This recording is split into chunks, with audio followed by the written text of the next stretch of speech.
The second coronavirus wave continues to devastate India, with the country now averaging over 391,000 new cases a day. Wow, that is a staggering number. Here to discuss is Vice Chair of the Congressional Caucus on India, California Congressman Khanna. Congressman Khanna, thank you for being with us. And first off, we know you have family there in India. How is everyone doing? Well, unfortunately, my father's cousin passed away. There isn't an Indian American in this country who doesn't have relatives or friends who have either been hospitalized or passed away. I mean, it's just a awful, staggering crisis, the worst in my lifetime for India. Oh, Congressman, sorry to hear that. I know a lot of people, a lot of families are going through it. You think that one thing that could help countries around the world and help us end the pandemic and really stave off future pandemics possibly is this idea of waiving vaccine patents. Why is that something you have fought for, and why will it actually continue to be a fight? A lot of people are against this. The reason is that other countries need to be able to produce and distribute the vaccine. It's not enough for America to just be vaccinated. The variants will come back and hurt us if other countries aren't able to produce it. And right now, they aren't even able to license it. They're willing to pay Pfizer or Moderna, but the Pfizer and Moderna haven't been willing to share the vaccine recipe. They need to do that. Congressman, Silicon Valley is part of your district, and I know that you and members of your caucus have enlisted the help of tech giants, tech companies, to try and help solve this problem. What have you been able to accomplish so far?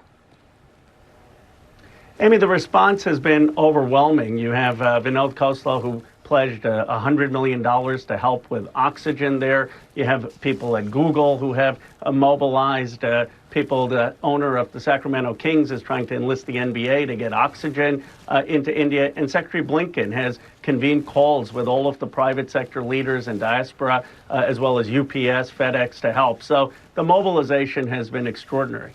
Mobilization extraordinary. You mentioned private business there. What more would you like to see this country, maybe countries around the world? Has that been enough yet to help India going through that number we gave about the daily cases? It's just staggering. What more should the U.S. be doing? I believe there are two things we need to do. One, the world needs to set up a fund of about $50 billion to help with the distribution and vaccination of the world's population. That would do it. It would help with manufacturing capacity. And second, we need to ask Moderna and Pfizer to license this technology. The United States government paid $2 billion to Pfizer so that they could make the vaccines. We gave Moderna the IP. The least they can do is allow other countries to buy the rights to produce it. And that is in our interest, and it's the moral thing to do. Congressman, finally, I want to switch to another topic. This week, Republicans will vote to remove Liz Cheney as House Republican Conference Chair for her criticism of former President Trump's election lies. And you've said this, quote, "I try and reach across the aisle when I can, but how can we have bipartisanship in the face of these lies?" What does this vote mean for the future of the GOP? Amy, it's unbelievable. I mean, Liz Cheney and I have heated disagreements on the Armed Services Committee, but she at least recognizes that President Biden is legitimately elected.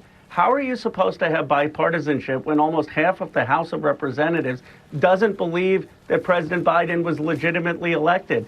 They have an identity crisis, and it's really sad. It's sad for our country. I mean, they should allow a recognition that that Joe Biden is the president and figure out how we work together. And it's sad that they're unwilling to do that. And in fact, throwing out Liz Cheney simply for recognizing what is a basic fact. Well, Congressman, I wonder if they'll call you for your advice over on the GOP side, but we shall see. I doubt that. Congressman Khanna, again, thank you for the time. Our best to you and your family, and really our brothers and sisters in India going through it right now. But thank you. We hope to see you down the road. Thank you for raising this issue with India. I really appreciate it. All right. Well, hey there, GMA fans. Robin Roberts here. Thanks for checking out our YouTube channel. Lots of great stuff here. So go on, click the subscribe button right over here to get more of awesome videos and content from GMA every day, anytime. We thank you for watching, and we'll see you in the morning on GMA.